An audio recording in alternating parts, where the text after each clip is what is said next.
कल जो अपन जिसकी बात कर रहे थे, माही नदी के बारे में पढ़ रहे थे, और माही नदी के बारे में पढ़ते पढ़ते अचानक से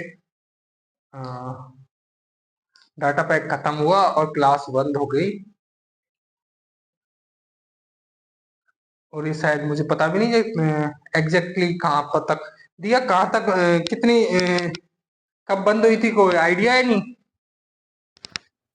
माही के उपनामों गए थे और ये मैप बनवा दिए थे पूरा। अच्छा, माही के उपनाम और ये मैप बनवा दिए थे। बांधों के बारे में चर्चा नहीं हुई थी क्या? नहीं। ओके। जैसे अपन माही के बारे में कुछ बातें पहले से कर चुके हैं, जिसमें मुख्य रूप से अपन देखते हैं तो माही नदी जो उद्गम होता है वो मेहन झील में होता है। मेहन झील से माही नदी निकलती है और ये कहाँ है? एमपी में धार जिले में। और जगह की बात करें तो भिंड जगह में से ये मेहन झील है, वहां से माही नदी का उद्गम होता है। माही नदी के अपने सहायक नदियों की तो बात कर ली थी, है ना। जिसमें सहायक नदियों में अपन ने देखा था ए अन्ना, चार पाई पे सोजा, ऐरावत, अनास, चाप, मोरेन, सोम और जाखम, इनकी अपन ने बात कर चुके थे। अपन अब देख रहे थे डैम और कुछ अन्य बातें इसकी। तो मेहन झील से एमपी से यहाँ से निकलती हुई खंबात की खाड़ी में जाकर ये गिरती है। मुख्य रूप से अपन ये बात देख ही चुके थे कि 3 जिलों में होकर ये नदी निकलती है। और वो 3 जिले कौन कौन से? बांसवाड़ा, डूंगरपुर और प्रतापगढ़। 3 जिलों को ये कवर करती है। इसका मतलब ये वांगड़ क्षेत्र से होकर गुजरती है। इसके अलावा फिर अपन देख रहे थे कि जैसे ये आती है तो माही पर एक तो कागदी पिकअप डैम बना हुआ है, यह है बांसवाड़ा में। इससे पहले ये डैम बना हुआ है माही बजाज सागर, ये भी बांसवाड़ा में। इसके बाद जाखम बांध बना हुआ है, ये भी जाखम नदी पर बना हुआ है। जो कहां से, जाखम नदी कहां से निकलती है? प्रतापगढ़ से। और इस पर एक जाखम बांध बना हुआ है। इसके अलावा अपन ने देखा कि इधर से तो ये जाखम नदी आ रही है, इधर उदयपुर से सोम नदी आ रही है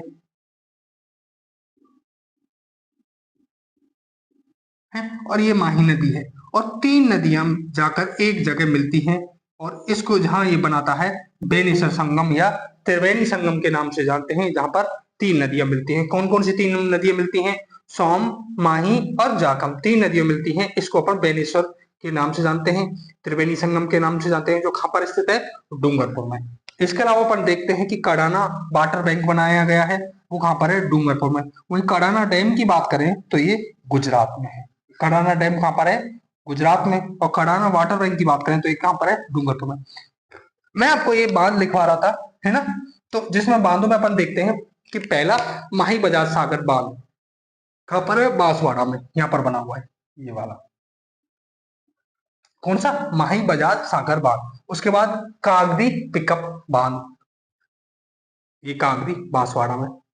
तीसरा है कडाना वाटर बैंक, ये डूंगरपुर में है कडाना वाटर बैंक, है ना। कडाना बांध की बात करें तो ये गुजरात में जाकर बनता है। उसके अलावा 2 परियोजना है, सोम कमदर परियोजना उदयपुर में और सोम कमला परियोजना ये डूंगरपुर में है।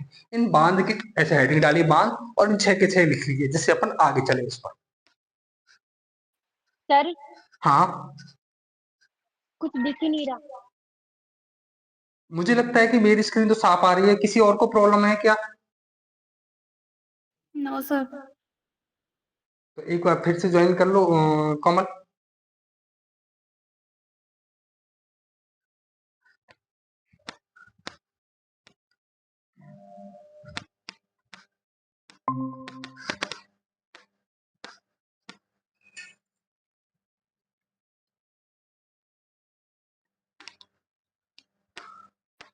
सर हाँ तानिया दीदी को ऐड कर लो।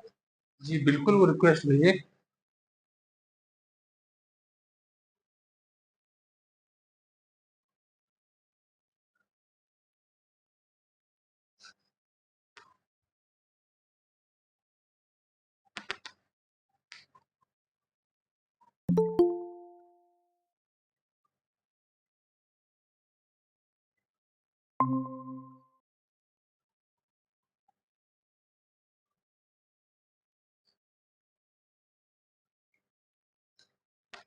है ना। तो अभी आप इन बांध के नाम लिख लीजिए। पहला माही बजाज सागर बांध कहाँ पर है? बांसवाड़ा में।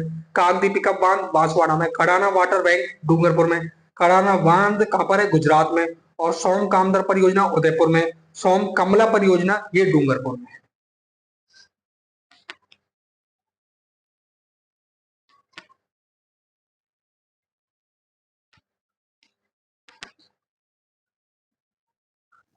Sir, yes. लूनी नदी की सहायक नदी जवाई है ना? क्या साइड से? लूनी नदी की सहायक नदी जवाई है ना? हाँ हाँ, किसकी? लूनी की, हाँ यस हाँ। इसका संगम कहाँ होता है? मैंने कहाँ बताया था? तुमने पहले भी इसका जालौर में जाकर संगम होता है।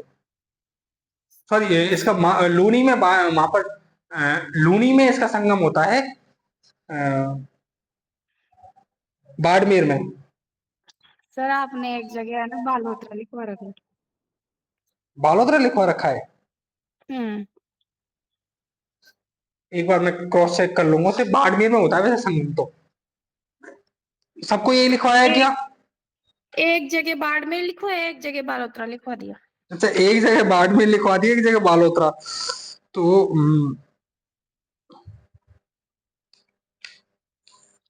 बाड़मेर में होता है। उसको करेक्शन कर लेना। बालोतरा में उन नदियों के साथ हो गया होगा, कई बार मिसमैच हो जाता है ऐसा।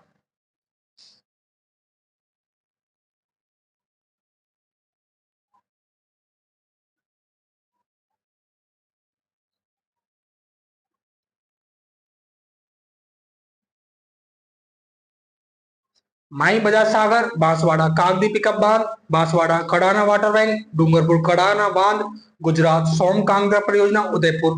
और सोम कमला परियोजना डूंगरपुर। अपन ने देखा कि माही नदी कहां से निकल रही है? बेहन झील झील से निकल रही है और खंबात की खाड़ी में जाकर गिर रही है। राजस्थान के 3 जिलों को कवर कर रही है, डूंगरपुर, बांसवाड़ा और प्रतापगढ़। सबसे पहले देखते हैं कि खांडू बांसवाड़ा से ये राजस्थान में प्रवेश करती है। खांडू बांसवाड़ा से ही राजस्थान में प्रवेश कर रही है।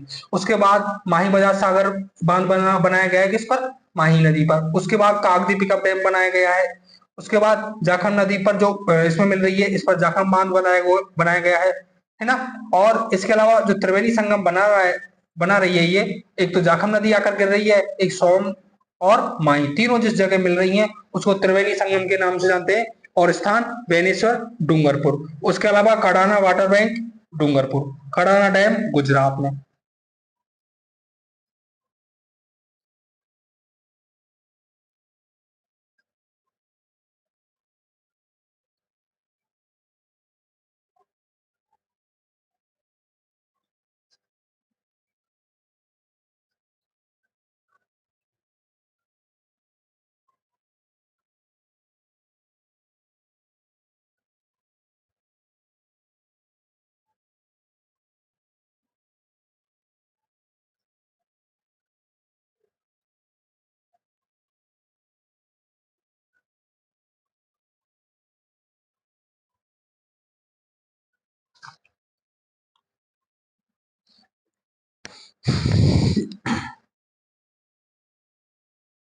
दिया लिख लो तो बता देना।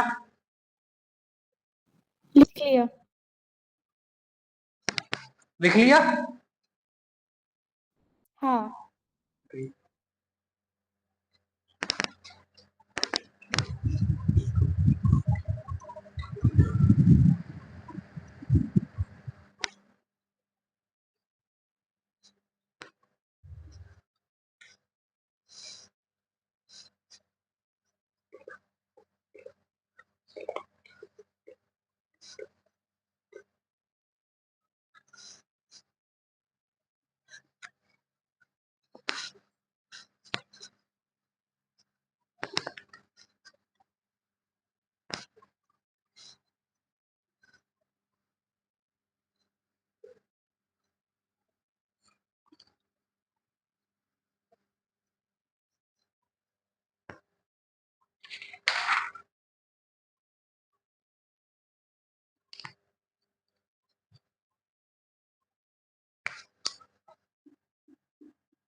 माही बजाज सागर।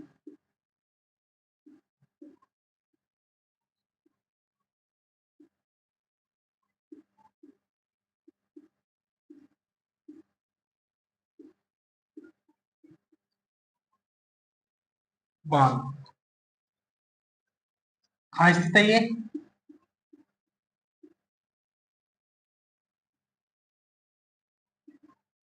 बांसवाड़ा। बांसवाड़ा। और स्थान की बात करें तो बोरखेड़ा बांसवाड़ा में स्थित है।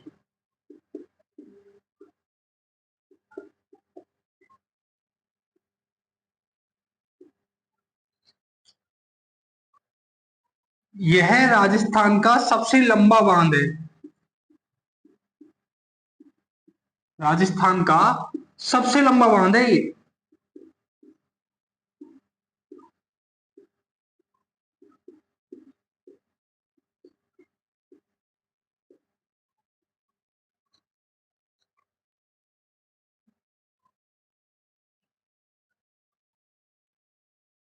तथा आदिवासी क्षेत्र का सबसे बड़ा बांध है।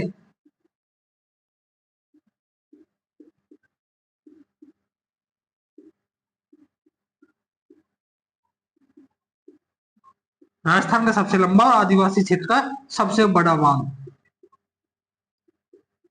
वही अपन ने एक और बात की थी जवाई बांध की, वो उसके बारे में क्या था ऐसा कि सबसे बड़ा क्या है वो?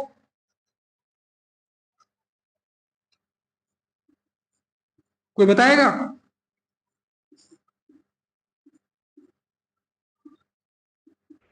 जलापूर्ति के लिए फेमस। क्या? पश्चिम राजस्थान का सबसे बड़ा बांध। हाँ, जवाई बांध की बात करें तो पश्चिम राजस्थान का सबसे बड़ा बांध है। इसकी लंबाई है 3109 मीटर, लगभग 3 किलोमीटर के आसपास।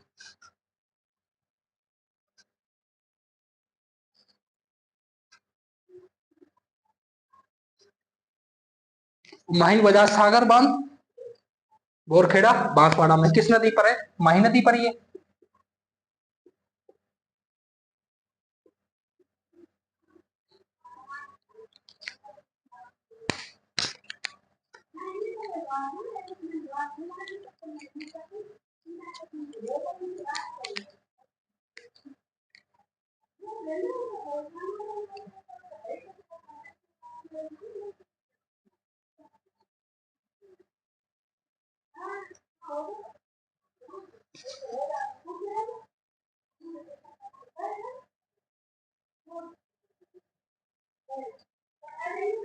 माही बजाज सागर माही नदी पर है, बोरखेड़ा बांसवाड़ा में। राजस्थान का सबसे लंबा बांध है और वहीं आदिवासी क्षेत्र का सबसे बड़ा बांध है। वहीं पश्चिम राजस्थान का सबसे बड़ा बांध था जवाई बांध।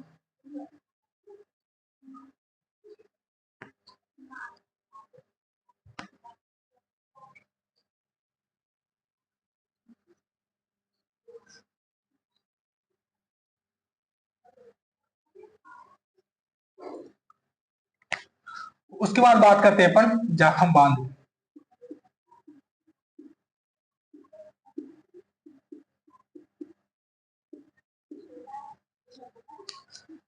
तो ये जवाई नदी पर है।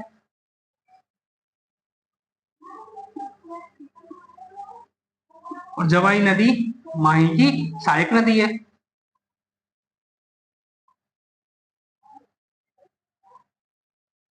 और ये स्थित कहाँ है? ये स्थित है सीता माता अभ्यारण्य।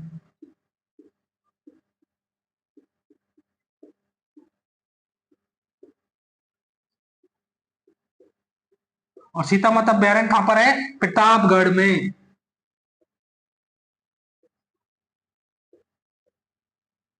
तो अपना जाखम बांध कहां पर है?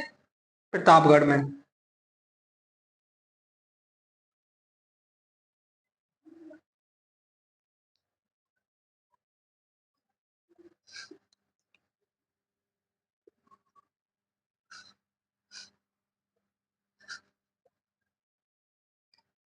यह है राजस्थान का सबसे ऊंचा बांध है। हाइट में सबसे ऊंचा बांध है ये।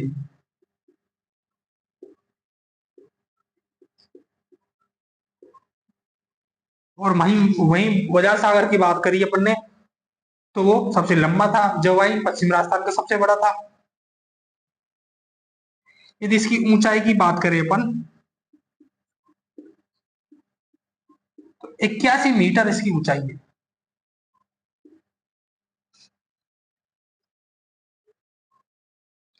जाखम बांध जवाई नदी पर, सीता माता अभ्यारण्य प्रतापगढ़ में, और ये राजस्थान का सबसे ऊंचा बांध है।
लिख लिया होगा।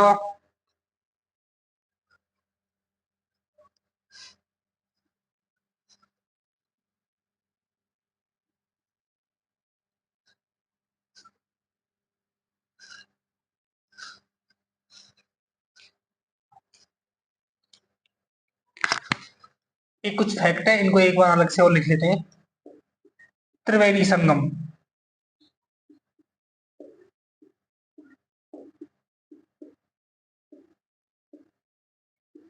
जहां पर त्रिवेणी संगम है उसको किस नाम से जानते हैं? प्रमुख रूप से धाम के नाम से जानते हैं, और वो धाम कौन सा है?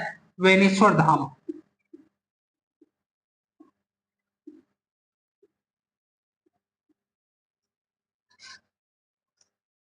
यदि जगह की बात करें, नवा टापरा, डूंगरपुर।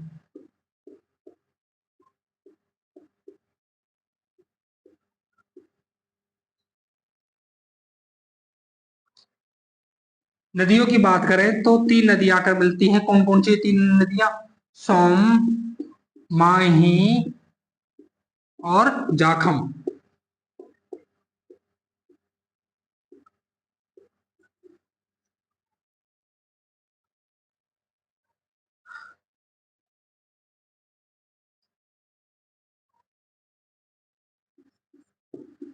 माघ पूर्णिमा को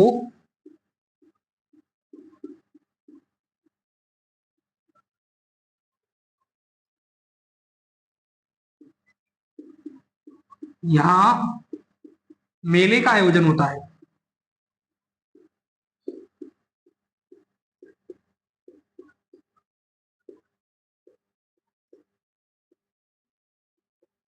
कब होता है? माघ पूर्णिमा को यहाँ पर मेले का आयोजन होता है, जिसे आदिवासियों का कुंभ कहा जाता है।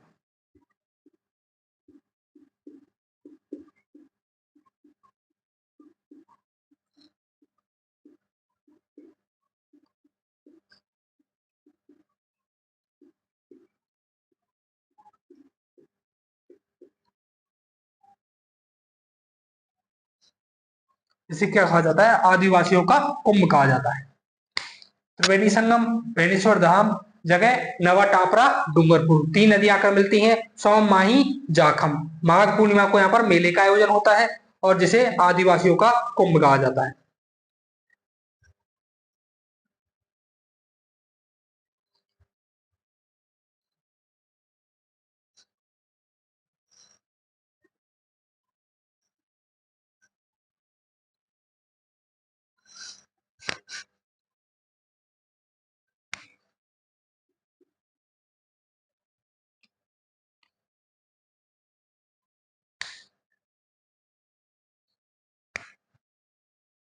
माही नदी के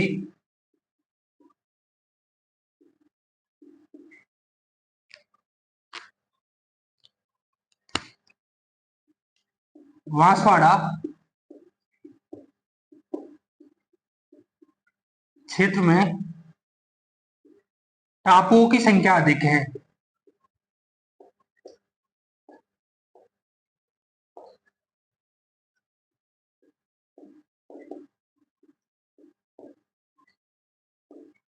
अधिक है,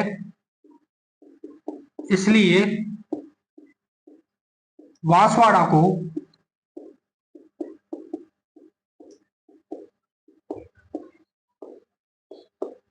टापुओं का शहर कहते हैं।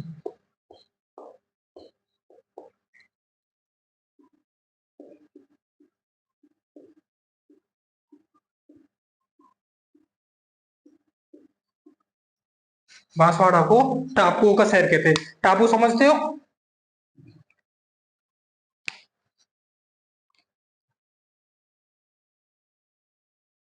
जिस जगह समुद्र हो या नदी हो या चारों तरफ पानी हो और बीच में ऐसा भाग जहाँ पेड़ पौधे या एक समतल भूमि हो, स्थल हो, तो यहाँ पर टापुओं की संख्या बहुत अधिक है, इसलिए बांसवाड़ा को टापुओं का शहर कहते हैं।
लिख लो तब बता देना।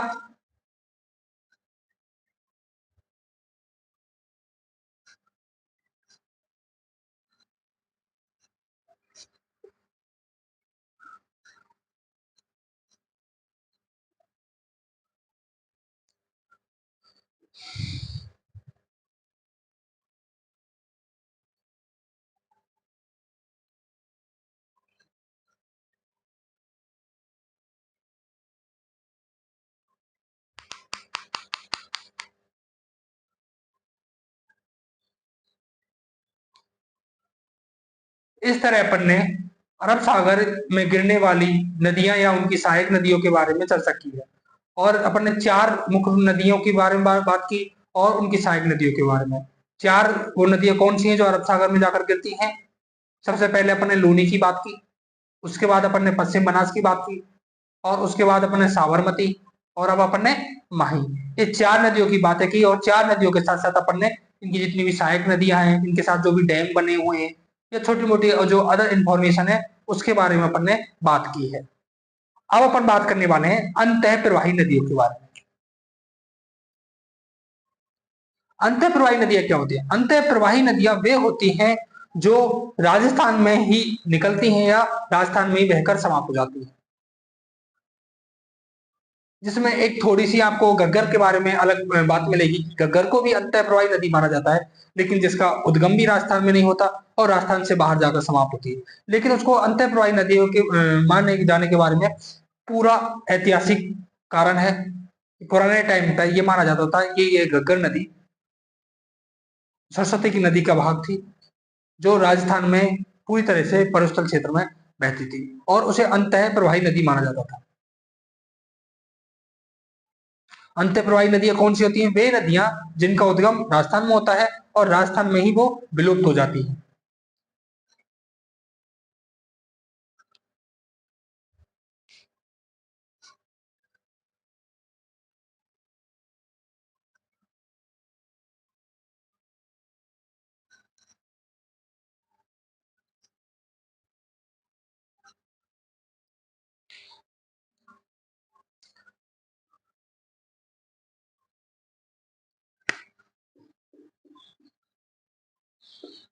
अंतः प्रवाही नदियां।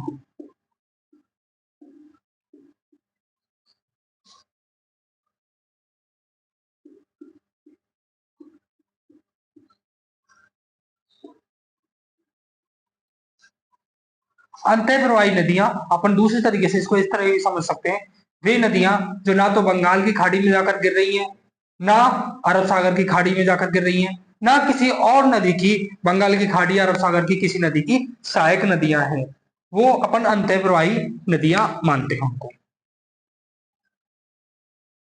तो इसको अलग अलग कई तरीकों से डेफिनेशन के तौर पर देख सकते हैं। अब अपन देखेंगे कि अंतः प्रवाही नदियां कौन कौन सी हैं जो राजस्थान में ही बहती है मुख्य रूप से। इसमें पहला नाम आता है घग्गर का।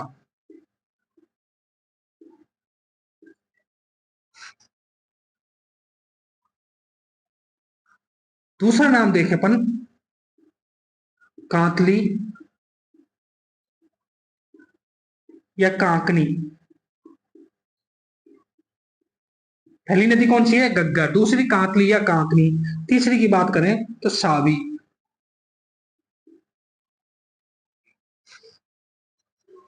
वानगंगा,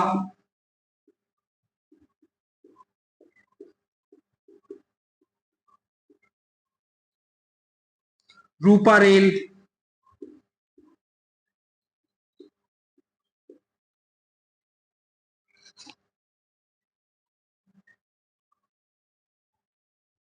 ये कांकनी, कांतली काठली है ये, कांतली या काठली नदी है ना। तो कांकनी तो ये हो जाएगी ना, कांकनी या कांकने। और इसके अलावा इसे मसूरदी नदी के नाम से भी जानते हैं।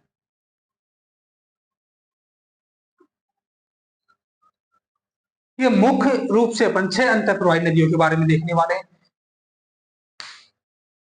उसके अलावा कुछ और है जिनके बारे में अपन एक साथ देख लेंगे, है ना। तो अपन ये 6 अंतःप्रवाही नदियां हैं जो राजस्थान में बहती हैं। फटाफट नाम लिख लो जिससे अपन आगे चले।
सबसे पहले अपन बात करेंगे घग्गर की।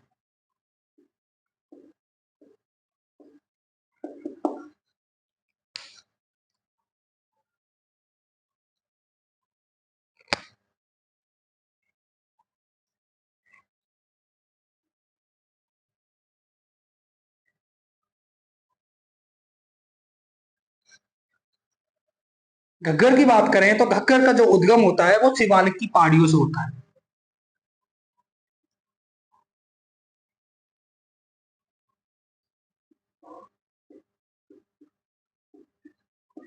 शिवालिक पहाड़ियों से। और ये शिवालिक पहाड़ी कहां पर है? ये है हिमाचल प्रदेश में। शिवालिक पहाड़ियां कहां पर है? हिमाचल प्रदेश में। और यहां से ये उद्गम, यहां से शिवालिक पहाड़ियों से निकलती हुई ये नदी पाकिस्तान के फोर्ट अब्बास तक जाती है।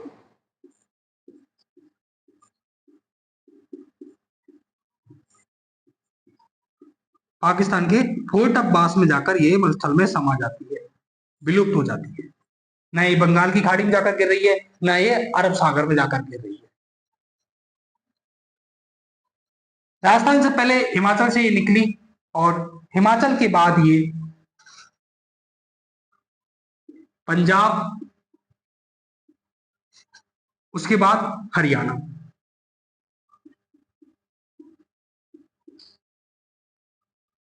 हिमाचल से निकली, पंजाब और हरियाणा में होते हुए राजस्थान में ये प्रवेश करती है हनुमानगढ़ से, यहां से। और इस हनुमानगढ़ जगह का नाम है, जिसे जानते हैं तलवाड़ा।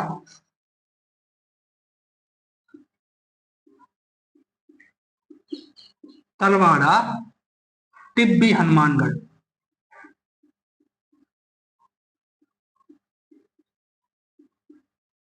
तलवाड़ा जगह है, टिब्बी तहसील है।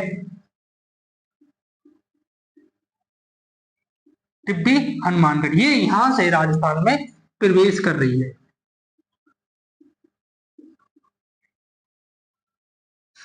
तलवाड़ा, टिब्बी, हनुमानगढ़ से राजस्थान में प्रवेश करती है।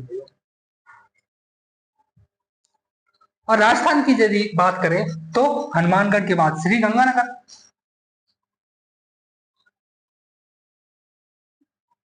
श्री गंगानगर और हनुमानगढ़, यहां मत लिखो से, यहाँ पे से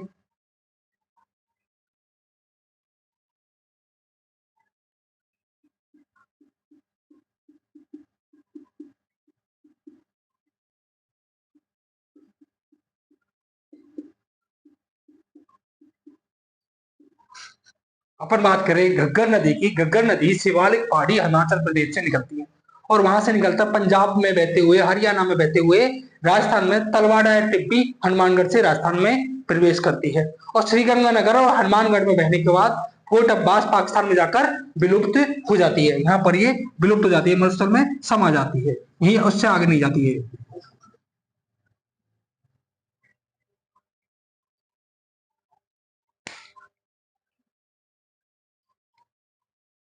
इस पर यहाँ पर एक तलवाड़ा झील भी है, यहाँ पर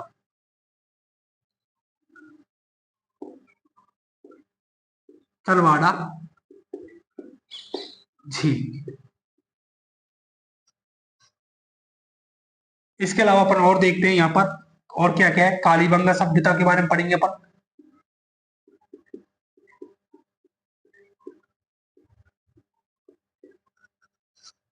इसके अलावा यहीं पे पीलीबंगा सभ्यता के बारे में पढ़ने वाले हैं।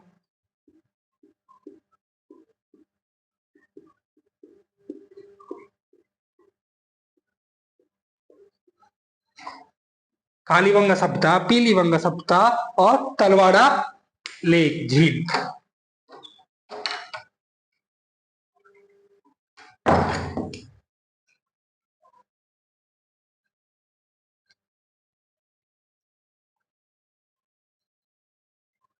फटाफट से बना लो।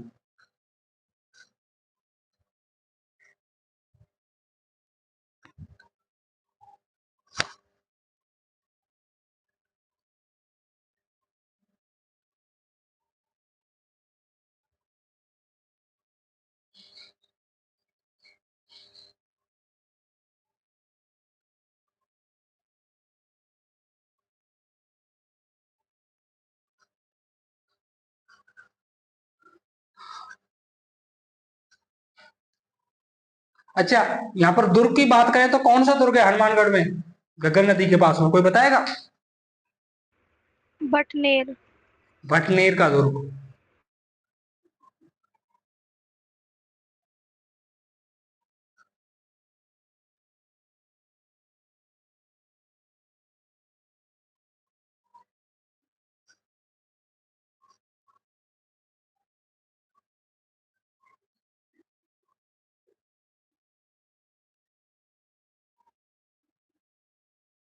देखो इतना सब कुछ अपन बहुत कुछ करके चल रहे हैं, बस ये आप लोग इसे याद कर लो तो मजा आ जाए बस।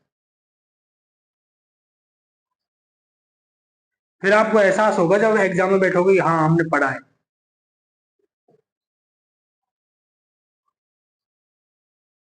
कोमल बना लिया? Yes sir. देखो फिर एक बार बता देता हूँ, शिवालिक पहाड़ी हिमाचल प्रदेश से घग्गर नदी निकलती है, यहाँ से घग्गर नदी निकलती है। उसके बाद पंजाब में बहते हुए, हरियाणा में बहते हुए प्रवेश कहाँ से करती है? तलवाड़ा टिब्बी हनुमानगढ़ से ही राजस्थान में प्रवेश कर रही है। तलवाड़ा टिब्बी हनुमानगढ़ से राजस्थान में प्रवेश कर रही है। और उसके बाद श्री गंगा हनुमानगढ़ ये होते हुए फोर्ट अब्बास पाकिस्तान में जाकर विलुप्त हो जाती है।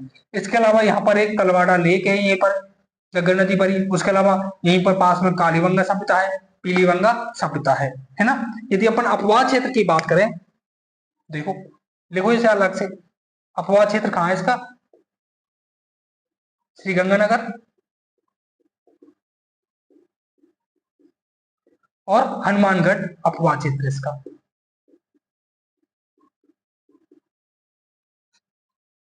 है ना। हनुमानगढ़ में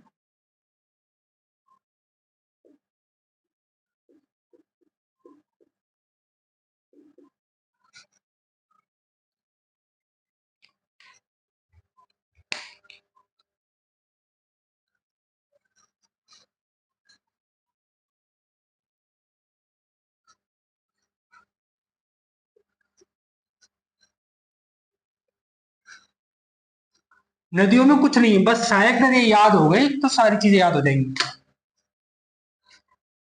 हनुमानगढ़ में घग्गर नदी के निकट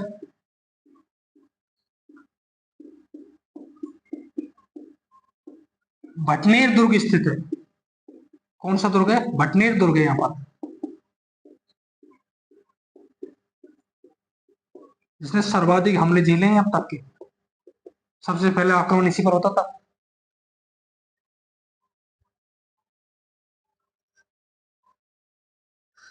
यदि इसके उपनामों की बात करें,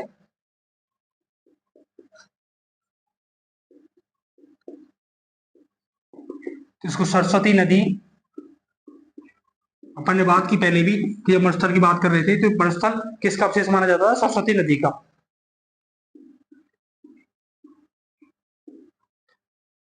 और सरस्वती नदी को अपन मृत नदी भी कहते हैं, है ना। तो इसको भी मृत नदी कहते हैं। इसके अलावा सोता नदी,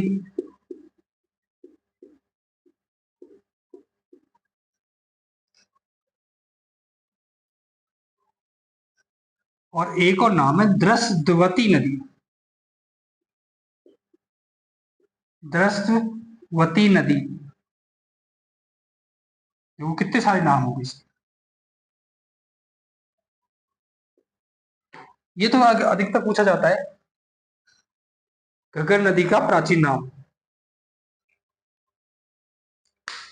तो ब्रैकेट में लिख दो इस बात को, सरस्वती नाम क्या है? प्राचीन नाम है, पहले इसको सरस्वती नाम से जानते थे।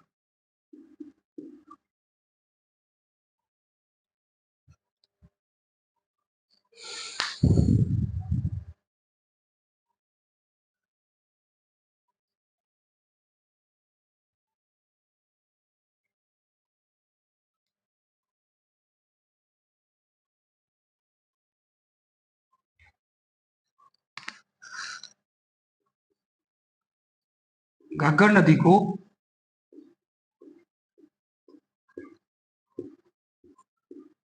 हनुमानगढ़ में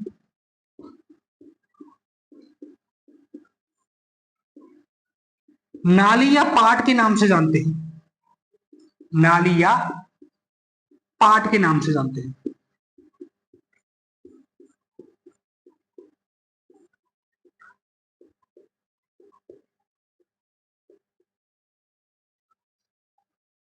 वही पाकिस्तान की बात करें तो पाकिस्तान जहां फोर्ट अब्बास में जाकर मिले होती है, पाकिस्तान में इसे हकरा के नाम से जानते हैं। पाकिस्तान में घग्गर नदी को क्या कहते हैं? हकरा।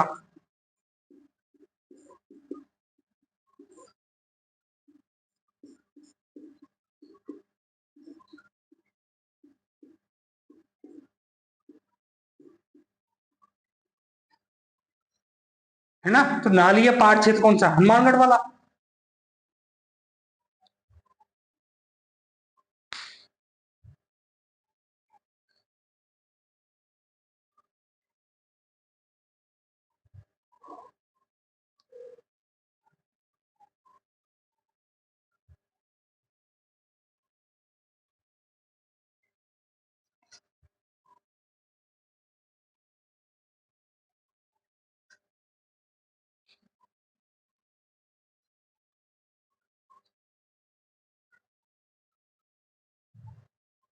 जो नीचे लिख सकते हैं क्या?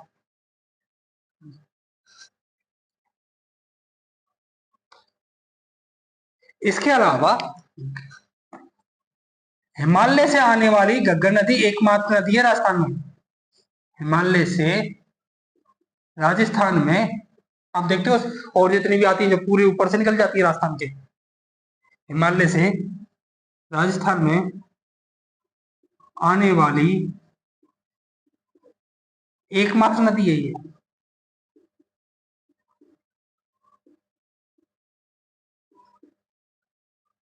हिमालय से एकमात्र नदी है जो राजस्थान में आती है।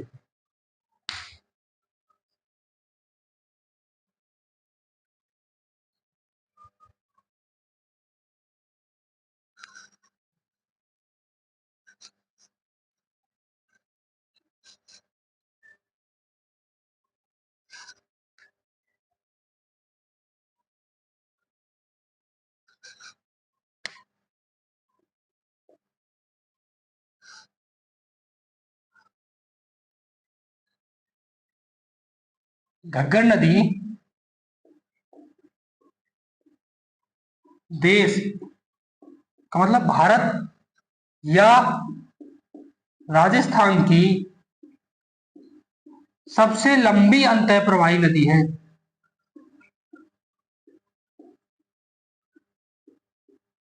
सबसे लंबी अंतः प्रवाही नदी है।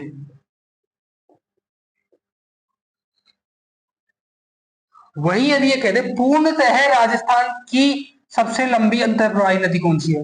पूर्णतः राजस्थान की सबसे लंबी अंतः प्रवाही नदी,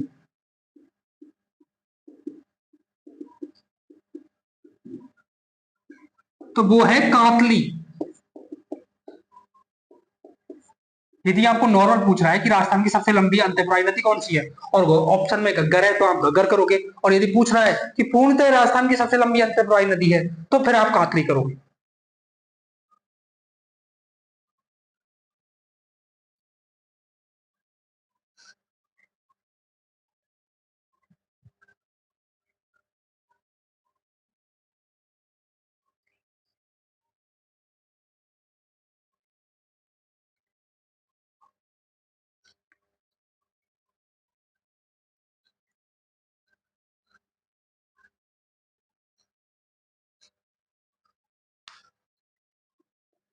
यह बीकानेर संभाग की एकमात्र नदी है। इस नदी से खूब क्वेश्चन पूछे जाते हैं, हर लाइन से क्वेश्चन बनता है यहाँ से, और हर लाइन से लगभग पूछा गया है। बीकानेर संभाग की एकमात्र नदी।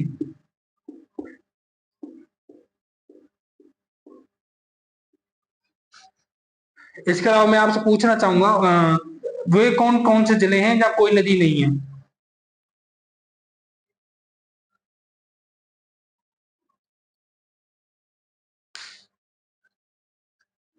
कोमल जोर से। क्या सर? वो कौन से जिले हैं जहां एक भी नदी नहीं है? सर पता नहीं। दिया। चोरू। और एक नहीं पता। सानिया।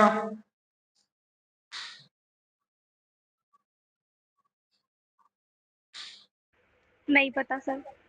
अरे महाराज, जो पहले अपन ने चर्चा की थी, पहले इस बारे में मैं बता चुका हूं, जब जिले पढ़ रहे थे तब भी इस बात की बात याद आई थी कि बीकानेर और चूरू ऐसे जिले हैं जहां एक भी नदी नहीं है। और ये बीकानेर संभाग की बात कर रहे हैं, बीकानेर जिले की बात नहीं कर रहे। बीकानेर संभाग की एकमात्र नदी है। बीकानेर में क्यों आएगी? तो इसका बात तो गंगानगर हनुमानगढ़ में ही है।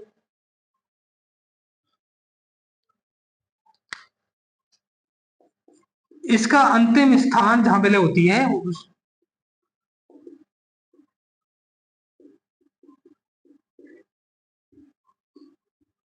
जहां विलुप्त होती है, विलय नहीं होती है, विलुप्त होती है,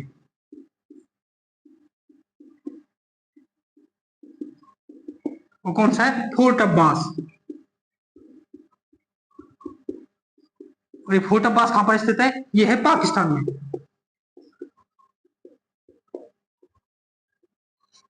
लगभग लगभग हर लाइन से हमें छोटे बड़े हर तरह के क्वेश्चन खूब पूछे गए हैं एग्जाम में। तो इसका लंबा अपने आप में इतिहास है अच्छे से।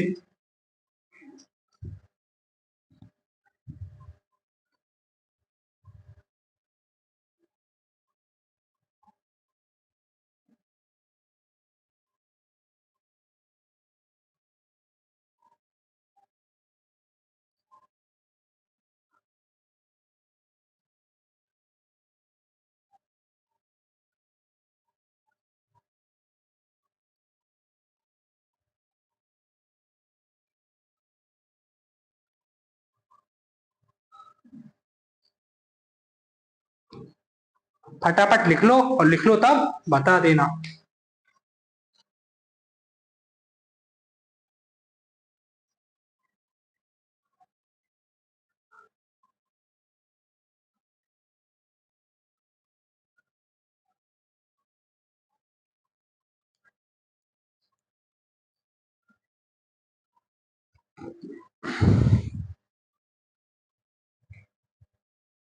अरे आप लोग एक बात बताओ, क्या कोई क्लास बिल्कुल लेना ही नहीं चाहता, क्या कोई पढ़ना ही नहीं चाहता क्या?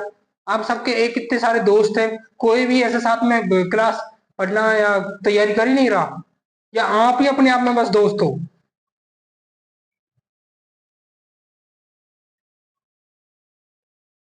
यस सानी, आपकी एक फ्रेंड थी, वो बोल रही थी उस समय, तो उसके बाद उसने एग्जिट ही कर लिया ग्रुप से।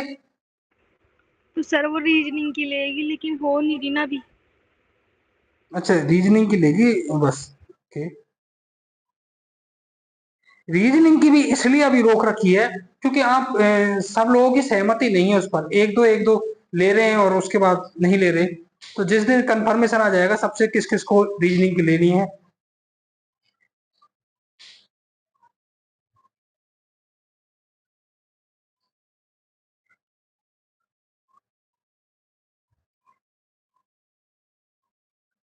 इसके अलावा कोई नहीं है जो राजस्थान जी के पढ़ना चाहता है?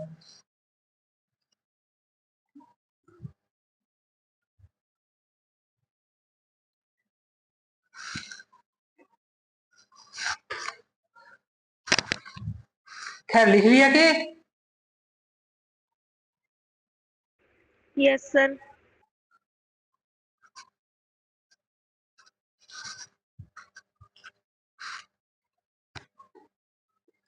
अब दूसरी नदी देखते हैं अपन, और दूसरी नदी कौन सी है?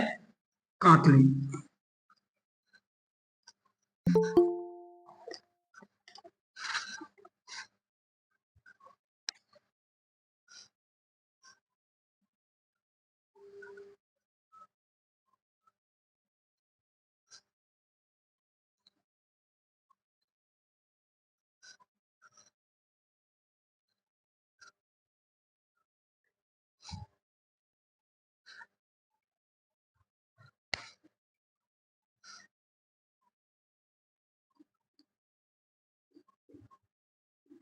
Sir yes.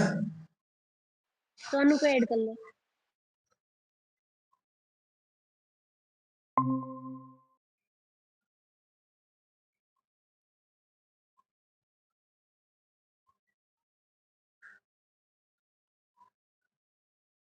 अब देख रहे हैं अपन कौन सी, कातली नदी।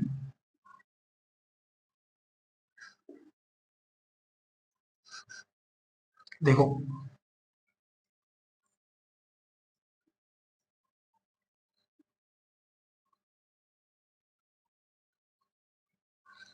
कातली नदी की बात करें तो ये अपनी क्या है? अरावली, है ना? और इस अरावली से ये काकरी नदी निकलती है यहां से।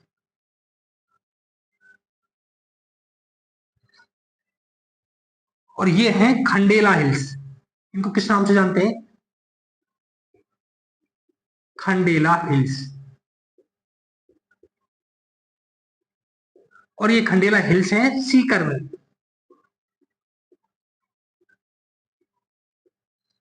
और छोटी सी इंफॉर्मेशन बस काकरी नदी के बारे में, हालांकि राजस्थान की पूर्णतः राजस्थान की सबसे लंबी अंतःप्रवाही नदी है। तो ये कहां से निकल रही है? खंडेला हिल्स से ये नदी निकलती है। और बस ये इस तरह बहती है, इस क्षेत्र में।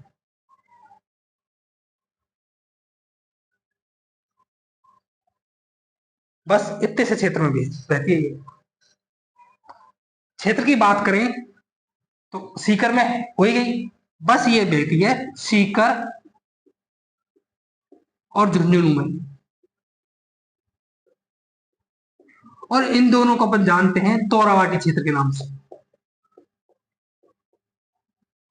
किस नाम से जानते हैं सीकर झुंझुनू को? तोरावाटी क्षेत्र के नाम से, इस क्षेत्र में जिस जगह बहती है। वैसे किस नाम से जानते हैं? सीकर, चूरू, झुंझुनू, शेखावाटी क्षेत्र के नाम से। पर ये जो ये वाला क्षेत्र है, ये वाला, इस वाले क्षेत्र को तोरावाटी क्षेत्र के नाम से जानते हैं। खंडेला पहाड़ी से निकली सीकर और झुंझुनू तोरावाटी प्रदेश में ये बहती है। इसके अलावा अपन बात करें तो यहां पर झुंझुनू में सुनारी सभ्यता है, इसके किनारे जो खापर सुनारी सभ्यता खेतड़ी झुंझुनू में।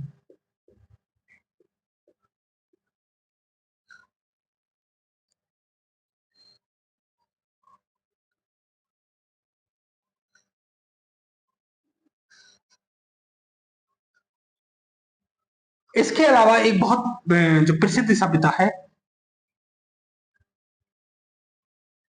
गणेश्वर सभ्यता,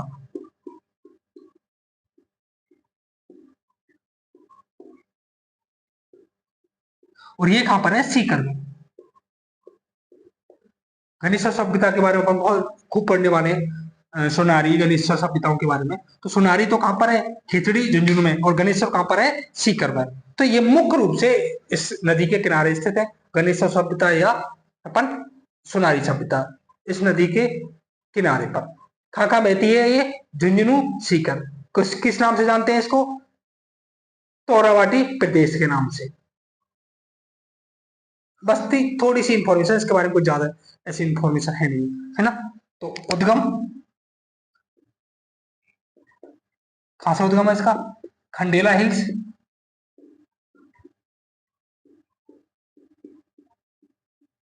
अरावली की पार्ट है भाई ये खंडेला हिल्स की, शिखर। अपवाद क्षेत्र की बात करें जहां ये बहती है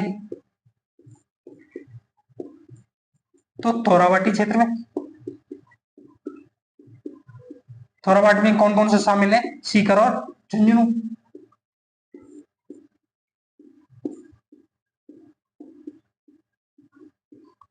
यदि ऐसे लिखने में और इसमें एक साथ कॉम्बिनेशन प्रॉब्लम आए तो पहले देख लिया करो, उसके बाद चाहे तुम मुझे एक्स्ट्रा टाइम की बोलोगे तो मैं टाइम के लिए कभी मना नहीं करता, है ना।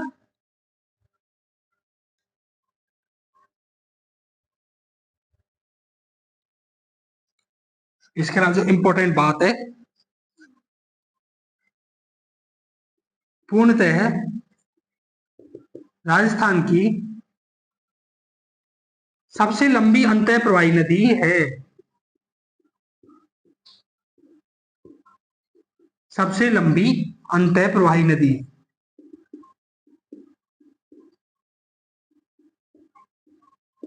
कातली। और भारत की और राजस्थान की खाली बात करेंगे तो घग्गर आ जाएगी, और पूर्णतः की बात करेंगे जो पूर्णतः राजस्थान में बहती है वो कांतली नदी सबसे लंबी अंतः प्रवाही नदी माने जाते हैं।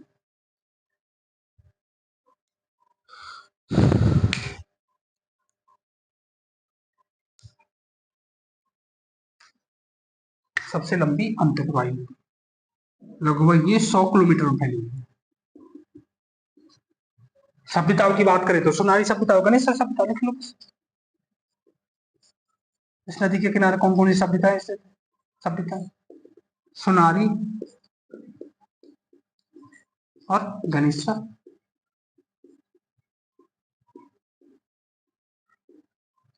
इस तरह से क्वेश्चन पूछे गए कि गणेश्वर सभ्यता किस नदी के किनारे स्थित है, तो वो कौन सी नदी है? कांतली नदी।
हाँ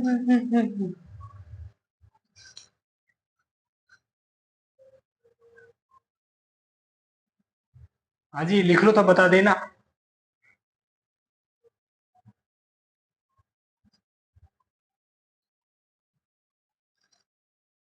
अरे कोई भी बता दे करो, जिसने लिख लिया वो अपना बता दे करो बस, उससे अनुमान लग जाएगा, कोई रोक देगा या फिर। यस सर लिख लिए।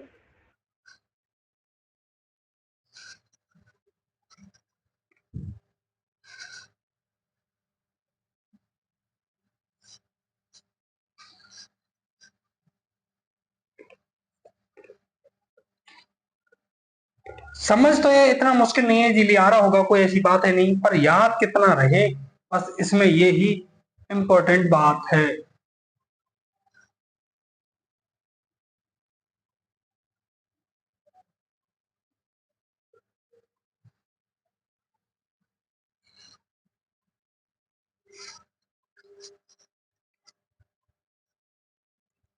उसके बाद बात करते हैं अपन साबी या साहिबी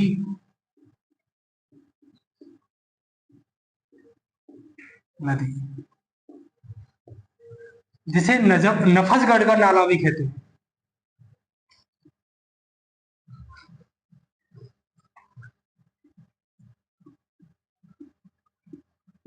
नफसगढ़ का नाला है ना, अपन बात करें इसकी।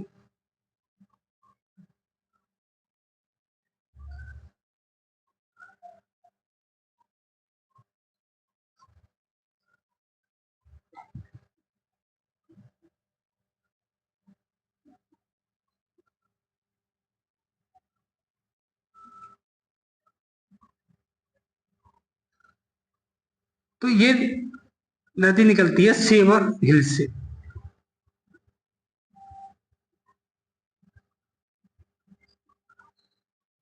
और सेवर हिल्स हैं वर्तमान में कोटपुतली बैरोड में।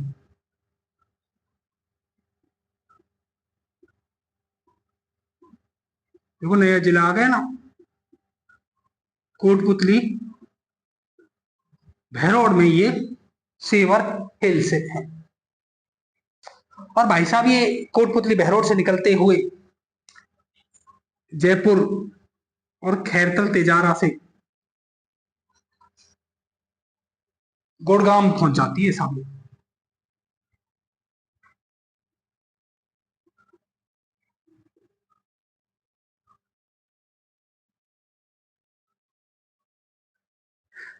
है ना, कहां से निकलती, कहां पर है, सेवर हिल से कोटपुतली बैरोड, यहां से इस नदी का उद्गम है।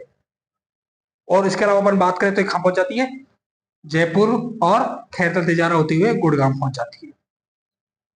यदि इस पर सभ्यता की बात करें तो इस पर सभ्यता है जोधपुर सभ्यता या जोधपुरा सभ्यता कहते हैं इसे।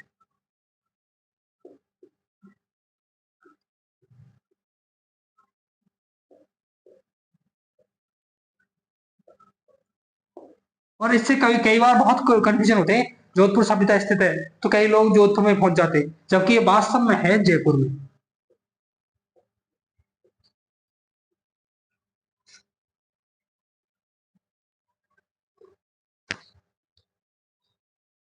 इस तरह के क्वेश्चन आपको देखने को मिले, जोधपुर सभ्यता डायरेक्टली कई बार पूछा गया है कि जोधपुर सभ्यता स्थित है, उसमें जोधपुर भी ऑप्शन होता है, जयपुर भी ऑप्शन होता है। लेकिन इसमें एक ट्विस्ट और है बहुत ज्यादा, कि नए जिलों का अकॉर्डिंग पूछे तो मामला थोड़ा गड़बड़ाया लग रहा है मुझे, क्योंकि सेवर हिल्स के बिल्कुल थोड़ी सी आगे ही है ये। नए जिलों के अनुसार तो ये भाई कोटपुतली बैरोड में ही आएगा।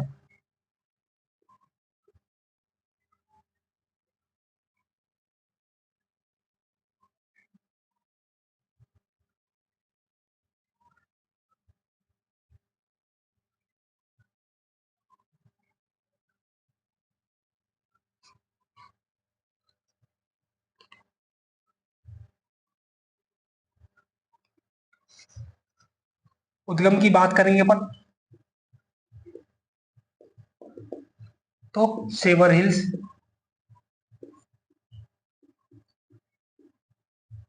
और सेवर हिल्स कहाँ पर है? कोटपुतली बहरोड।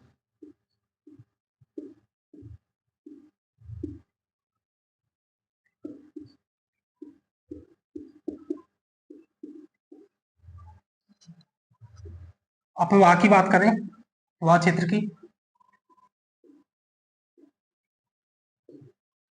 कोटपुतली बहरोड।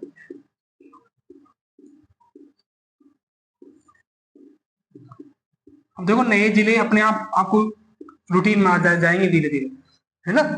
जयपुर और खैरतल तिजारा।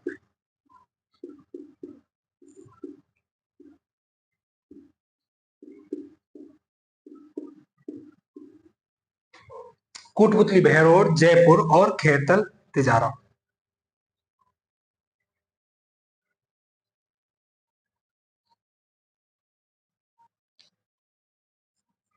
सभ्यता तो जोधपुरा सभ्यता स्थित है, ये जोधपुर।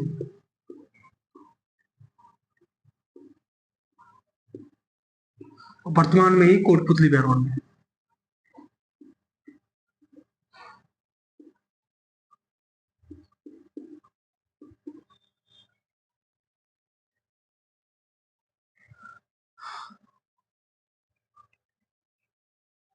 एक बार ऐसे पूछा गया था कि गुड़गांव के मैदान में जाने वाली एकमात्र नदी कौन सी है?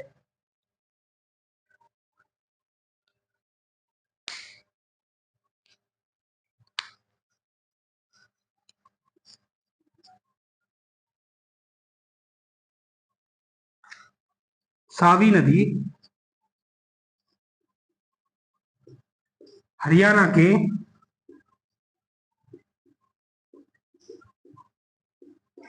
गुड़गांव के मैदान में समाप्त हो जाती है, विलुप्त हो जाती है।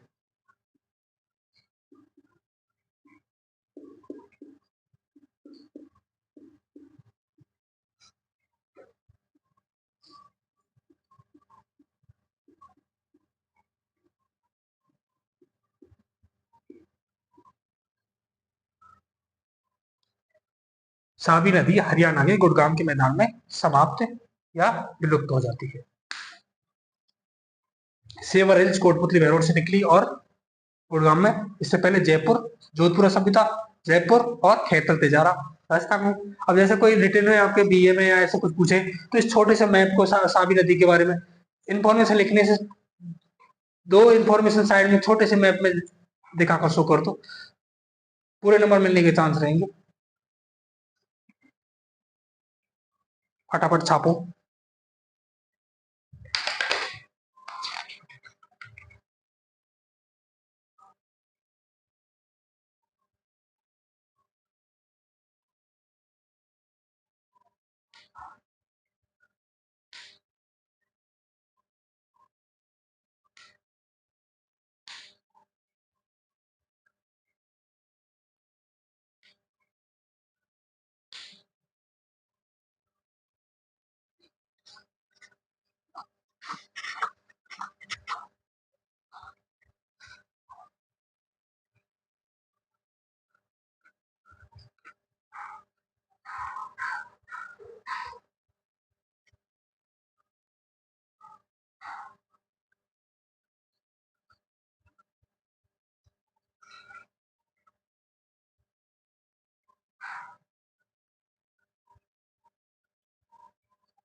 हाँ, लिख लिया क्या? Yes sir.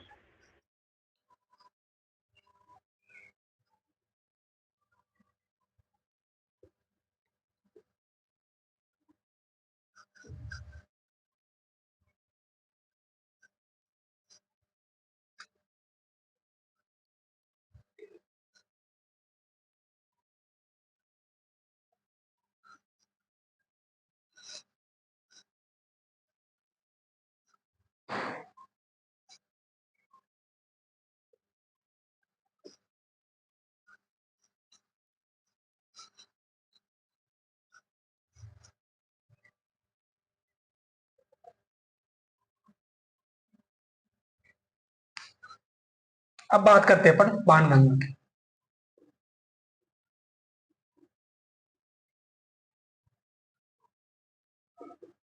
नाम तो सबने सुना होगा, ये भी सबने सुना होगा कि कहां से निकलती है, पता है क्या? Yes sir. कोट कोटपुतली बहरोड या जयपुर? देखो, कोटपुतली बेरोड। कोटपुतली बैराड। अच्छा ओके। यदि अपन बाणगंगा नदी की बात करते हैं तो इसका उद्गम होता है बैराट हिल्स से।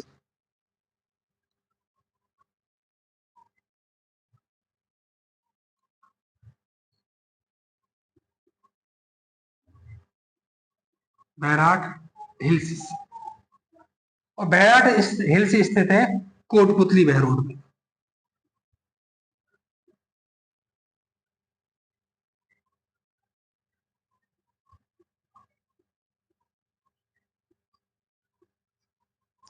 कोटपुतली बहरोड से ये नदी भाई साहब निकलती हुई जयपुर,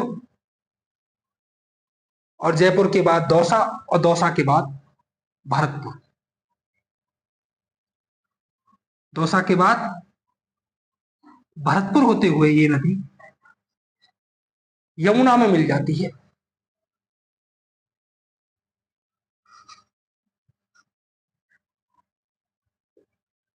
ये यमुना है भाई साहब, जो कहां पर इधर यूपी आ जाता है। बैराट हिल्स कोटपुतली बहरोड से निकली, उसके बाद ही कहा जाएगी जयपुर, जयपुर के बाद दौसा, और दौसा के बाद भरतपुर, और भरतपुर से ये यमुना में जाकर मिल जाती है। लेकिन यमुना में जाकर मिलने का किस्सा पुराना था इसका। 2012 से पहले इसको माना जाता था कि यमुना में जाकर गिर जाती है, यमुना में जाकर मिल जाती है। वर्तमान में ये माना जाता है कि ये यमुना में मिलने से पहले ही समाप्त हो जाती है, विलुप्त हो जाती है, पानी है ही नहीं, सूख गया पानी इसका। और इसलिए इसे रुंडित नदी के नाम से जानते हैं। रुंडित नदी उन नदियों को कहते हैं जो मुख्य नदी में मिलने से पहले विलुप्त हो जाती है या समाप्त हो जाती है। जो मुख्य नदी में मिलने से पहले समाप्त हो जाती है या विलुप्त हो जाती है, उनको रुंडित नदी के नाम से जानते हैं। और बाणगंगा उसका एक एक उदाहरण है कि बाणगंगा यमुना से मिलने से पहले ही समाप्त हो जाती है। 2012 के बाद इसे रुंडित नदी की श्रेणी में रख दिया गया। 2012 से पहले यही माना जाता था कि ये नदी किस में जाकर गिरती है, यमुना नदी में जाकर गिरती है। और यमुना नदी यूपी में दिल्ली से होते हुए आ रही है। तो बैराट हिल्स कोटपुतली बहरोड से निकलती है। उद्गम की बात करने पर तो बैराट हिल्स,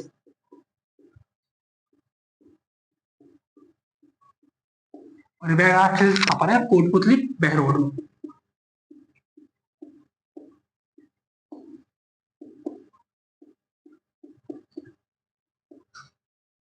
अपवाद क्षेत्र की बात करें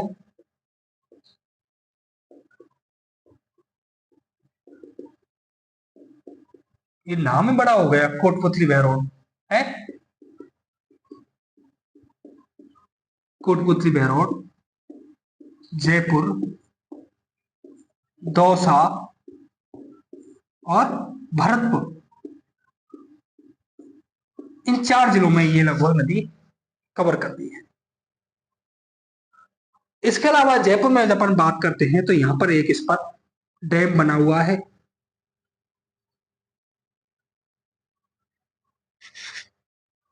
और ये डैम है रामगढ़ बांध। नाम सुना है क्या?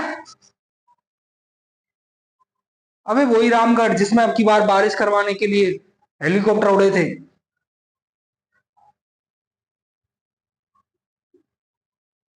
नहीं सुना? अरे सच सच बताओ, नहीं सुना क्या सच में ही? सुना है सर। हाँ सुना है ना? ये रामगढ़ बांध जयपुर में स्थित है। और किस पर है ये? बाणगंगा नदी पर। कोटपुतली बहरोड से, बहराट हिल से ये नदी निकल के आ रही है, उसके बाद जयपुर में रामगढ़ बांध स्थित है। उसके अलावा मैं कई दिन अभी एक तो अपन बंद बारेठा की चर्चा की, वो भरतपुर में है। उसके अलावा इस पर एक यहाँ पर भरतपुर में भी बांध बना हुआ है, सीमा पर ही है। और ये है अजान बांध।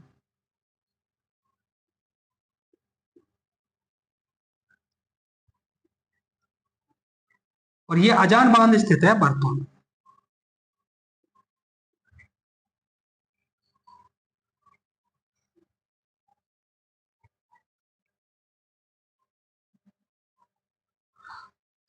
ये इसका प्राचीन मार्ग है जो है, ये माना जाता था कि ये किसमें जाकर गिर रही है, यमुना नदी।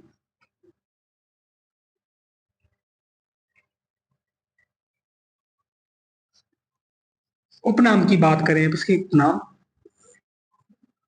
तो सब जानते हो बाणगंगा क्यों नाम पड़ा इसका। इसको माना जाता है कि भाई अर्जुन ने अपने हथियारों को शुद्ध करने के लिए तीर चलाया, और अर्जुन ने इसको प्रकट किया था, है ना? तो इसको अर्जुन की गंगा भी कहते हैं।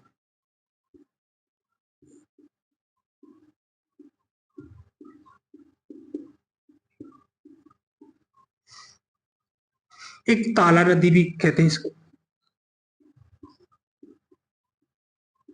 और एक अभी बताया जो 2012 के बाद कहते हैं, रुंडित नदी।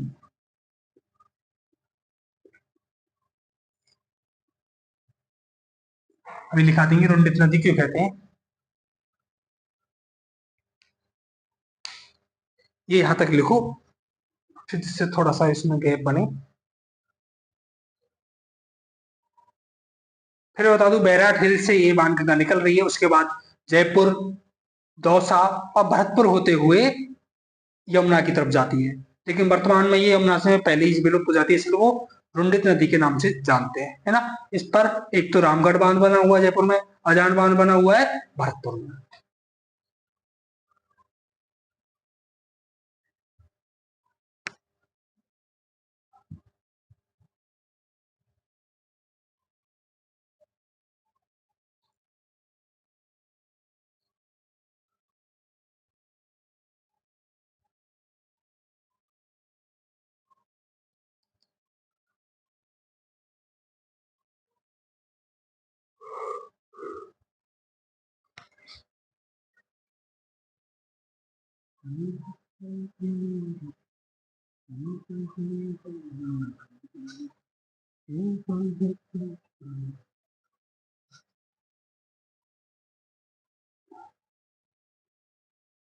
कोमल है या नहीं है? कोमल, यस सर। कितनी क्लास रह गई आपकी? 4 5। तो मैंने कितनी अपलोड कर दी, देखा क्या? पता नहीं सर। तो आज देखना मैंने कई अपलोड कर दी हैं, और मैं जो भी होगी रेगुलर बेस पे, कल की या आज की, इनको मैं कोशिश करूंगा कि आज कल मैं अपलोड कर दूं। ठीक है।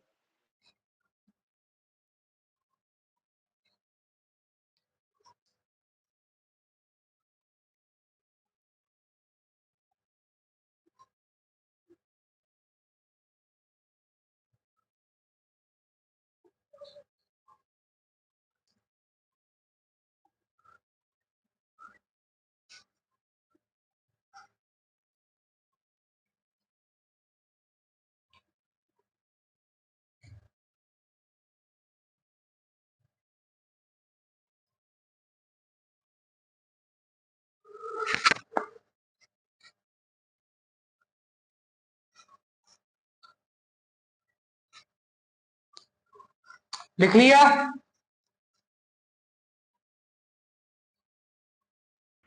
Yes sir.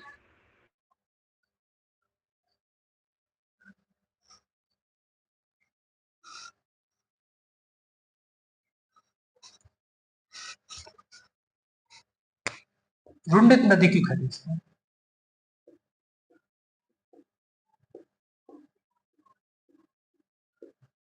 वे नदियां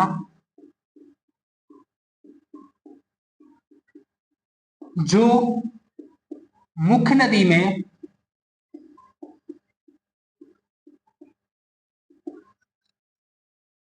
गिरने से पहले या मिलने से पहले समाप्त हो जाती है, विलुप्त हो जाती है। जैसे ये यमुना मुख्य नदी, उसमें जाने से पहले ही, मिलने से पहले ही समाप्त हो जा रही है। 2012 से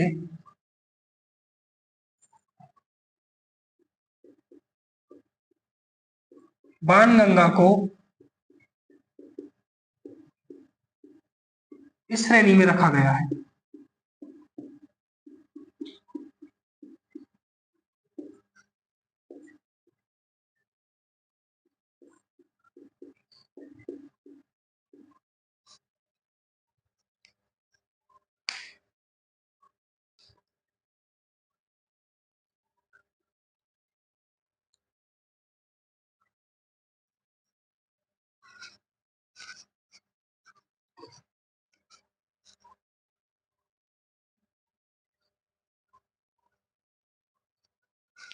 उसके अलावा बांध परियोजना की बात करें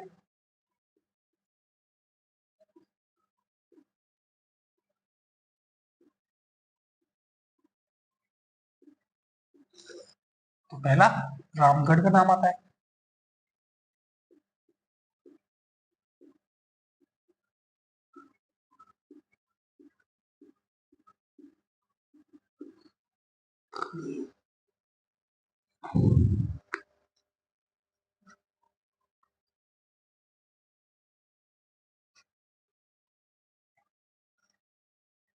अब रामगढ़ बांध जयपुर में है, उसके लिए परियोजना स्टार्ट की क्योंकि इसमें पानी की कमी हो जाती है ना।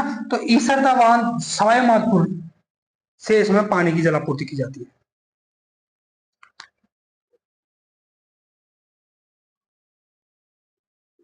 ईसरदा बांध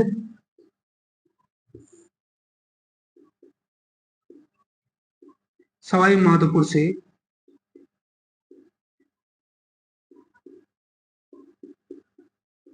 ईसरदा बांध कहाँ स्थित है? सवाई माधोपुर में। ईसरदा बांध से जलापूर्ति की जाती है किसमें? रामगढ़ बांध में, क्योंकि इसमें पानी नहीं है, बेचारा सूखा ही रहता है, नदी सूख गई अब तो।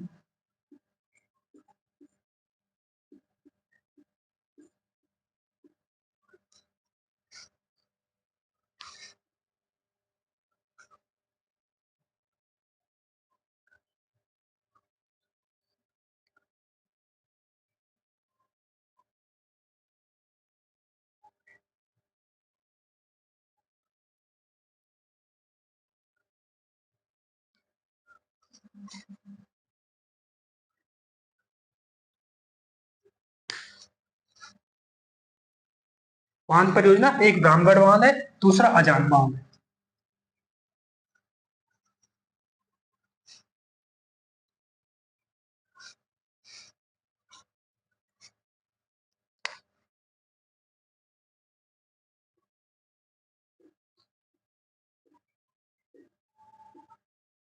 और एक यहाँ पर है भरतपुर में।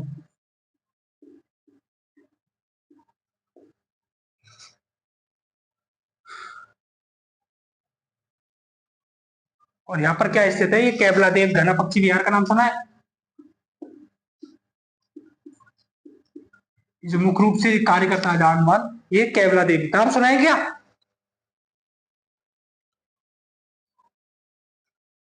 अरे केवला देव का नाम नहीं सुना क्या भरतपुर में? Yes sir. घना पक्षी विहार, ये पक्षियों का अभ्यारण्य है। तो ये अजान बांध कहाँ स्थित है? केवला देव में स्थित है मुख्य रूप से तो। और जब इसमें पानी की कमी की हो जाती है तो यहाँ पर पानी की पूर्ति होती है पांचना बांध से। पांचना बांध कहां पर है? इसमें लिख लो, पांचना बांध ये पांचवा बांध गंभीरी नदी पर है जो करौली में। ये पूरी तरह मिट्टी का सबसे बड़ा बांध है। पांचवा बांध मिट्टी का बना हुआ गंभीरी नदी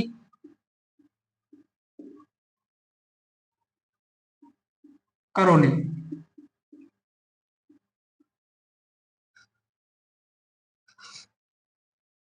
पांचवा बांध गंभीरी नदी करौली। वह यमुना लिंक नहर के माध्यम से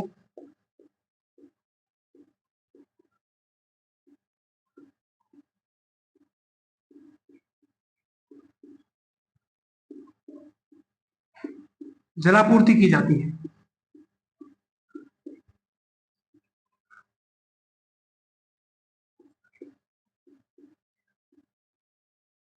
अपन यहाँ पर दो बांध देखे, एक तो कौन सा था, रामगढ़ बांध यहाँ पर ये रहा जयपुर में, और दूसरा अजान बांध यहाँ पे, ये कहां पर है, भरतपुर में।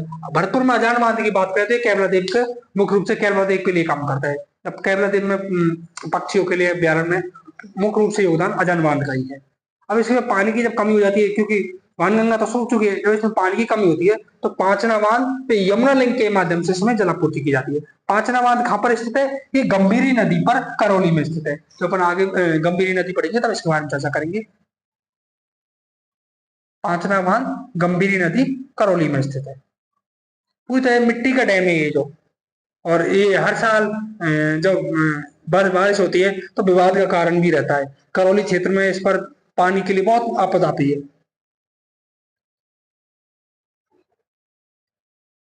क्योंकि जिस क्षेत्र में बना हुआ है पांचना बांध, वहां एक समुदाय विशेष का, एक जाति विशेष का अधिकार ज्यादा है। तो एक जाति विशेष दूसरी जाति विशेष को दबाने के लिए कई बार पानी रोक देती है, कई बार ज्यादा छोड़ देती है। तो यह हमेशा मुद्दा बना ही रहता है।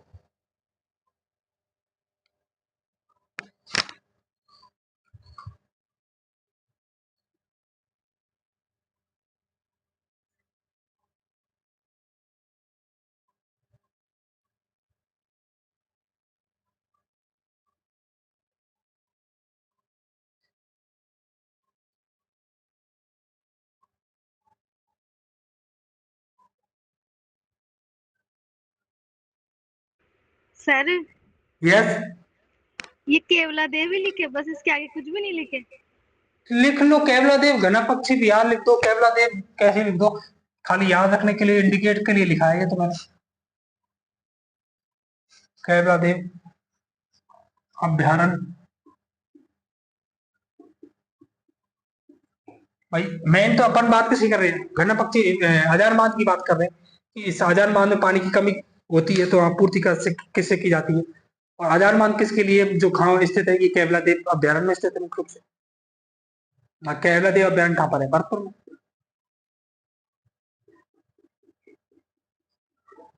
और रामगढ़ बांध में ईसरदा बांध से जलापूर्ति की जाती है। और ईसरदा बांध कहाँ स्थित है, सवाई माधोपुर में।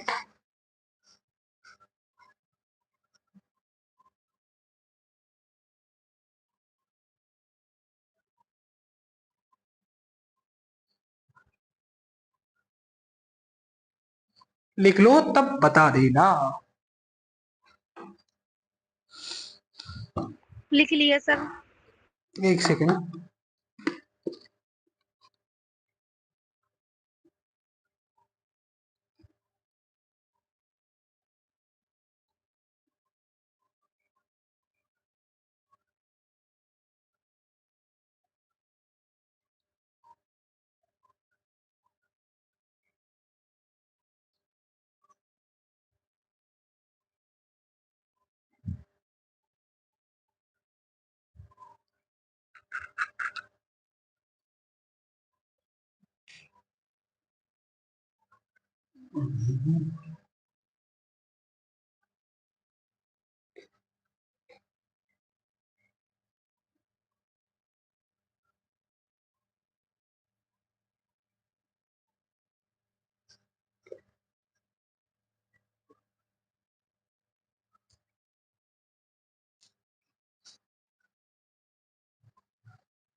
सटासट होता जा रहा है, बस याद करते जाओ आपको है।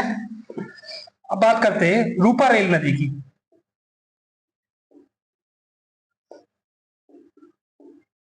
जिसको बरहा नदी के नाम से भी जानते हैं।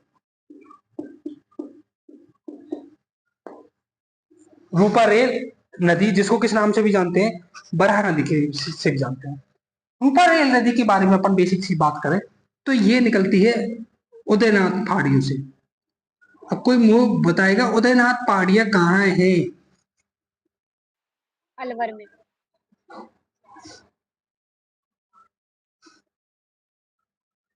बताओ जल्दी बताओ, उदयनाथ पहाड़ी कहाँ है? अलवर। अलवर में है ना। नाथ जहां जाए वो अलवर ही पहुंच जाओ। उदयनाथ पहाड़ी, और ये कहां पर है? अलवर में। उसके बाद वैसे तो मुख्य रूप से ये अलवर भरतपुर की नदी थी। अब इसमें बीच में एक जिला और आ गया, डीग वाला, है ना। तो वर्तमान में यदि बात करें तो ये नदी अलवर, डीग और भरतपुर इन 3 जिलों से होकर गुजरती है। 3 जिलों में बहती है, गुजरती गुजरती और कहीं नहीं जाती है। उद्गम उदयनाथ पहाड़ी,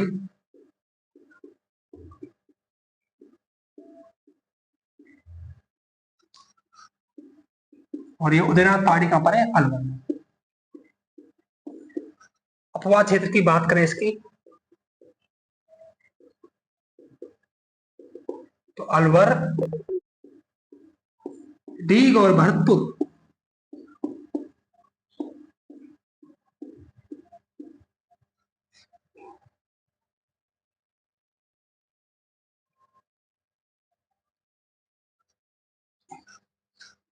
इस पर एक बात करें, एक बांध बना हुआ है सीकरी बांध।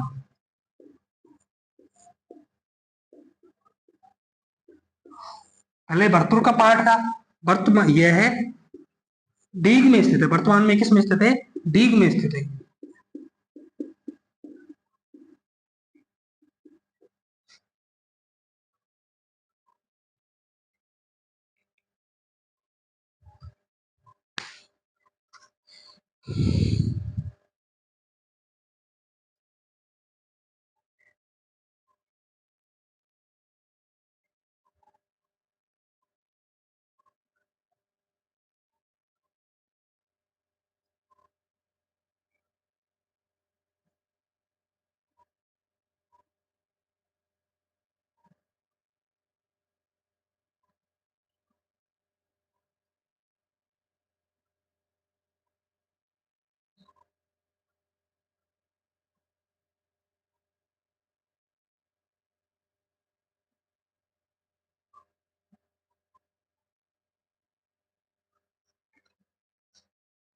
ये लिख लो तो बताना, जिससे अगली महत्वपूर्ण पड़ाव पर चले।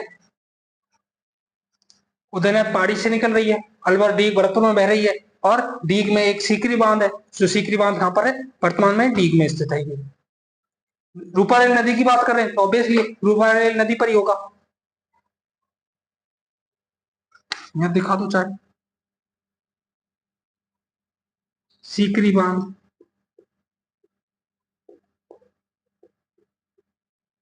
डीग में, पहले भरतपुर में आता था।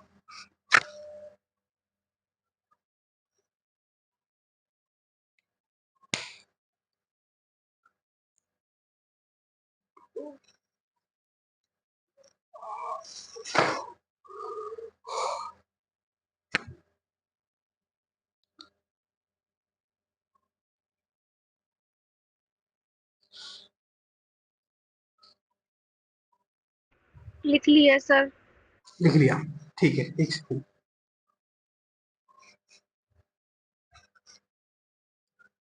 तो ये तो मिटाना ही है। देखो अब इधर आ जाओ, ये अपनी क्या है? ये अपनी रूपा रेल है नदी, और ये क्या बना हुआ है? ये बना हुआ है सीकरी बांध, ठीक है। अब इसके अलावा इस नदी पर एक झील है जिसको जानते हैं अपन मोती झील के नाम से।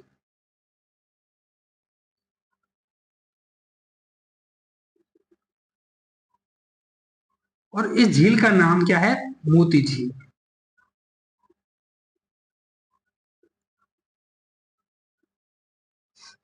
ठीक है, ये मोती झील सब भाई ये बहुत जगह रहती है, कोई बड़ी बात नहीं। झील है रूपारेल नदी के पास में, या इस नदी के समाप्ति के होता है। अब इसके अलावा जो इम्पोर्टेंट है, मोती झील की थोड़ी सी इंपॉर्टेंस बढ़ जाती है। आप सबने भरतपुर का इतिहास तो अभी नहीं पढ़ा है, तो लोहागढ़ किले के बारे में सुना है? या लोहागढ़ किसे कहते हैं?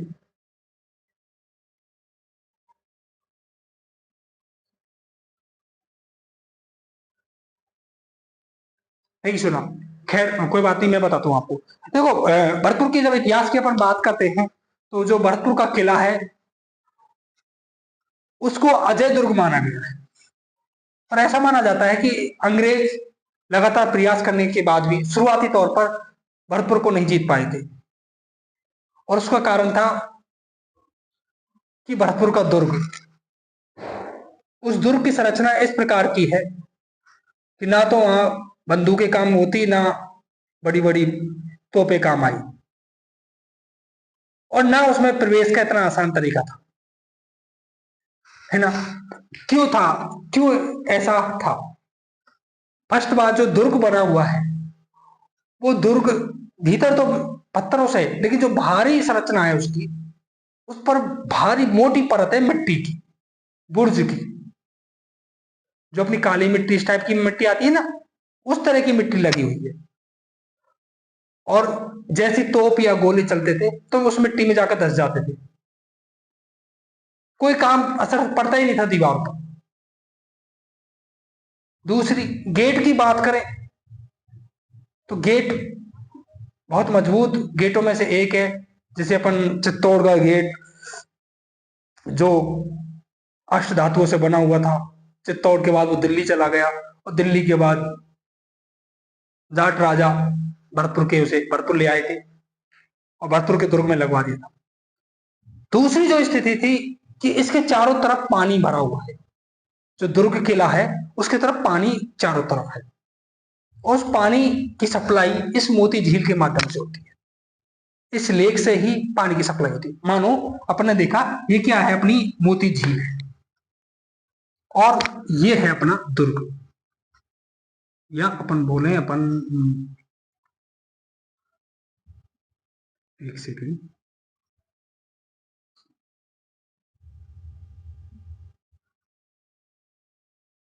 ये अपना किला है लोहागढ़।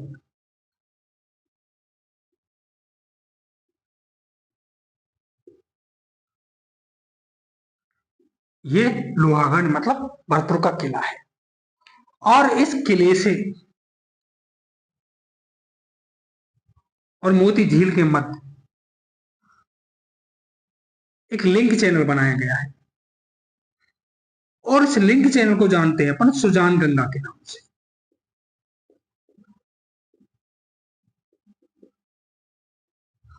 एक लिंक चैनल बनाया गया है दुर्ग के लिए, और उस लिंक चैनल को जानते हैं सुजान गंगा के। और ये चारों तरफ पानी, इसके जो दुर्ग है उसके चारों तरफ पानी है, बड़ी बड़ी गहरी खाई है, और उस खाई में ये पानी भर जाता है, जिससे दुर्ग में प्रवेश के रास्ते सारे बंद हो जाते हैं। एक ही रास्ता बचता है, गेटों के माध्यम से। दीवारें टूटती नहीं है, और एक तरीके से ये लिंक चैनल जिसे अपन जानते हैं। क्लियर हुआ कि ये रूपारेल नदी है और उस पर एक मोती झील है ना?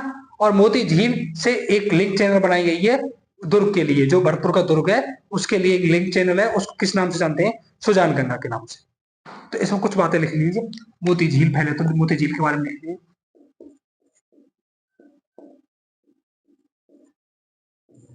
यह है मीठी पानी की झील है, मीठी पानी की झील है पूरी तरह।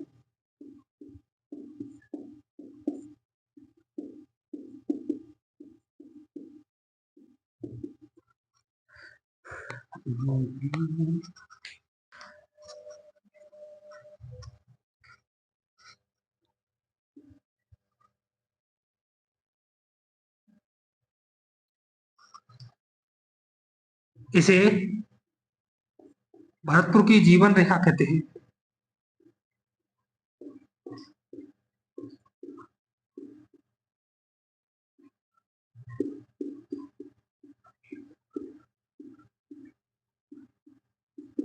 तथा भरतपुर को जलापूर्ति इसी झील से की जाती है।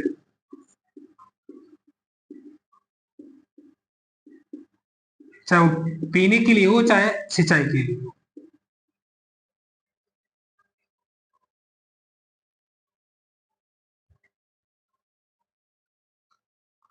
और ये बहुत ही अलग टाइप की झील है, मतलब जो यहाँ की पास में ही केवला देव है, या जो यहाँ की पूर्वी राजस्थान की जो एक मिट्टी, पूर्वी राजस्थान की एक हरियाली है, जिसके कारण इस झील में खास बात यह है कि इसमें हरित शैवाल अधिक पाई जाती है।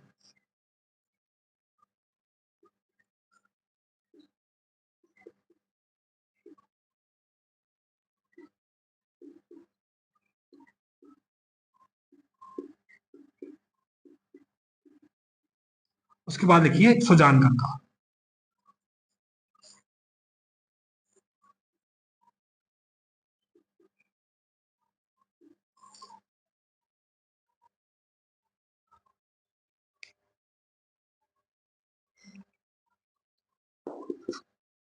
यह एक लिंक चैनल है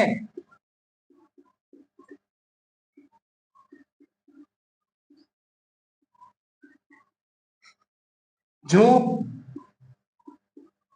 मोती झील एवं लोहागढ़ को जोड़ता है।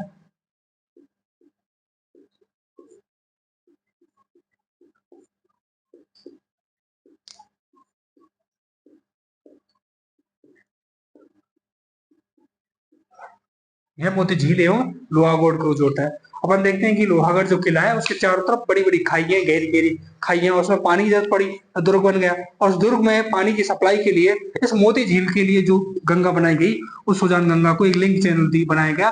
उसको अपन किस नाम से जानते हैं? सुजान गंगा के नाम से जानते हैं।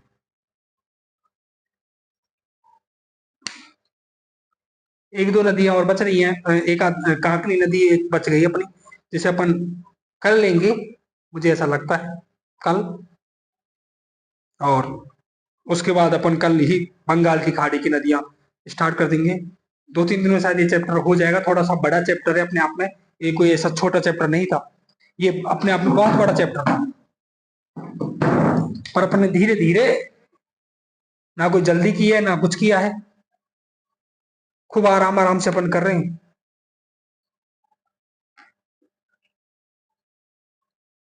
इसमें कुछ पूछना हो, किसी को कुछ पूछना हो तो बता सकते हैं हम, और लिख लो तो बता देना।